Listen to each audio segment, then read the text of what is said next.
Hello everyone. तो कैसे हैं आप सब? आई होप आप सब अच्छे होंगे और उतने ही अच्छे तरीकों से आप सभी की पढ़ाई चल रही होगी।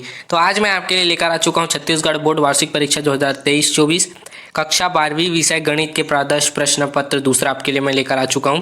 तो चलिए शुरू करते हैं। आप देख सकते हैं यहाँ पे प्रश्न पहला दिया हुआ है अव्यूह एम का मान आपको यहाँ पे ज्ञात करना है। दूसरा है इसमें भी आपको इसका मान ज्ञात करना है। तीसरा है अवकल समीकरण, आप देख सकते हैं समीकरण ये है। उसके बाद जीरो की कोटि का वह घात आपको ज्ञात करना है। क्लियर। प्रश्न चौथा है एक्स वाई और जेड के मान ज्ञात कीजिए ताकि सदिश आपको इतना हो सके वाई के समान है। क्लियर।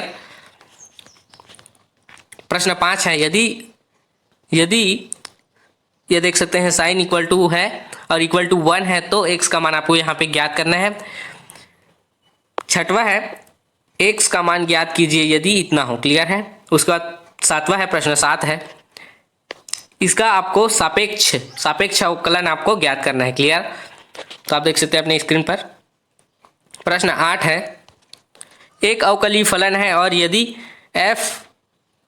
f1x किसी बिंदु पर शून्य होता है तो सिद्ध आपको ये करना है। क्लियर है। इससे आपको शुद्ध ये करना है। क्लियर।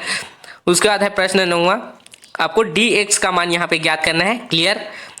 प्रश्न 10 है वक्रों का कुल y equal to a sine x plus b जिसमें a b स्वच्छेद अचर है को निरूपित करने वाले अवकलन समीकरण को आपको ज्ञात करना है। क्लियर।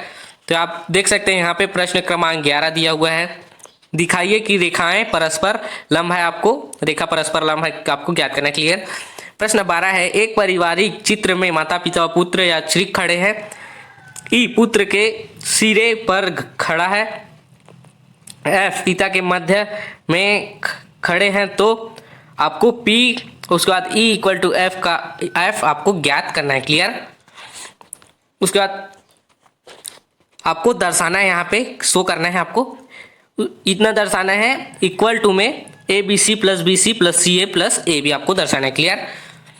उसके बाद है आपका प्रश्न क्रमांक 14 ए और बी के मध्य संबंध ज्ञात कीजिए जिनके लिए एफ एस इक्वल टू आप इतना देख सकते हैं यहाँ पे दिया हुआ है द्वारा प्रभाषित फलन एक्स इक्वल टू 3 के संतत है। तो क्लियर।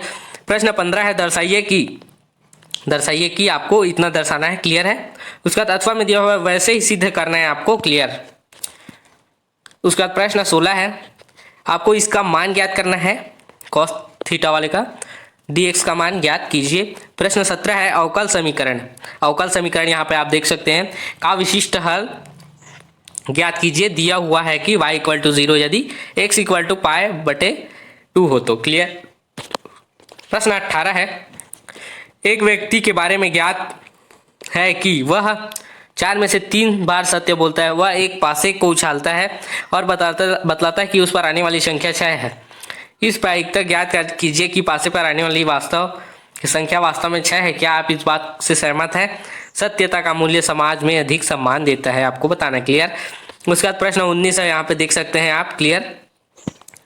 उसके बाद है प्रश्न 20 वे अंतराल ज्ञात कीजिए जिनमें f x equal to 4x square उसके बाद 4x पावर दिया हुआ है minus 6x square minus 72x plus 30 द्वारा प्रदत्त फलन एफ ए निरंतर वर्धमान बी निरंतर हाँ समान है। तो क्लियर। तो अथवा में दिया हुआ सिद्ध कीजिए कि एक वृत्त के अंतर्गत सभी आयतों में वर्ग का क्षेत्रफल उच्चतम होता है। क्लियर। उसका प्रश्न क्रमांक 21 है एक न्याय सिक्कों की 3 उछाले पर प्राप्त चिन्हों की संख्या का माध्य आपको ज्ञात करना है। उसके बाद दर्शाइए कि स्थितियां सदिश आपको इसमें दर्शाना है। क्लियर। उसके बाद सिद्ध आपको यहाँ पे करना है। प्रश्न 23 में आपको इसको सिद्ध करना है। क्लियर। उसके बाद है आपका प्रश्न 24 एक आहारविद 2 प्रकार के भोज्य एक्स और वाई इस प्रकार मिलना चाहता है कि मिश्रण में विटामिन ए की कमी से 10 मानक विटामिन बी को कम से कम 12 मानक और सी को 8 मानक 1 केजी भोज्य में विटामिन की मात्रा निम्नलिखित सारणी में आपको दी गई है। तो भोज्य एक्स के 1 किलोग्राम का मूल्य ₹16 और भोज्य वाई के 1 किलोग्राम का मूल्य ₹20 वांछित आहार के लिए मिश्रण का न्यूनतम मूल्य ज्ञात कीजिए। उपयुक्त को एक रैखिक प्रोग्राम समस्या बनाकर ग्राफ द्वारा हल करके प्रति किलो मिश्रण का न्यूनतम मूल्य ज्ञात कीजिए। इस प्रश्न में किन मूल्यों का उल्लेख है आपको बताना है। क्लियर। उसका समीकरण आपको हल करना है प्रश्न 25 में अव्यूह विधि से। तो इस समीकरण को आपको हल करना है, क्लियर है। उसके बाद प्रश्न 26 है दीर्घवृत्त एक्स स्क्वायर बटे ए स्क्वायर प्लस वाई स्क्वायर बटे बी स्क्वायर इक्वल टू एक से घिरे क्षेत्र का क्षेत्रफल आपको ज्ञात करना है समाकलन विधि से, क्लियर। उसका बाद अथवा है समाकलन का उपयोग करते हुए ऐसे त्रिभुज का क्षेत्रफल ज्ञात कीजिए जिसका शीर्ष आपको इतना दिया हुआ है -1 0, उसके बाद 1 3, उसके बाद 1 3 2 है, उसका आपको ज्ञात करना है, क्लियर है। तो प्रश्न 27 में आपको मान ज्ञात करना है इसका, क्लियर।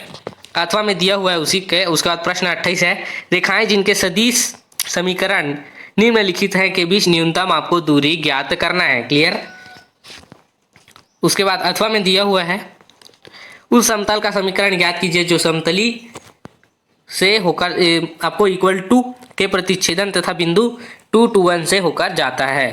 तो उसके बाद प्रश्न 29 हमारा लास्ट क्वेश्चन, यदि y equal to 10 - 1 x square है तो दर्शाइए कि आपको दर्शाना है, क्लियर। तो ये रहा आपका कक्षा 12वीं विषय गणित के सैंपल पेपर दूसरा, प्रदर्श प्रश्न पत्र दूसरा। तो आपको ये वीडियो कैसा लगा कमेंट करके जरूर बताएं, अपने दोस्तों को भी शेयर करें क्योंकि इसके बारे में उनको भी जानकारी हो सके। तो मिलते हैं ऐसे ही एक और वीडियो के साथ में, तब तक के लिए धन्यवाद।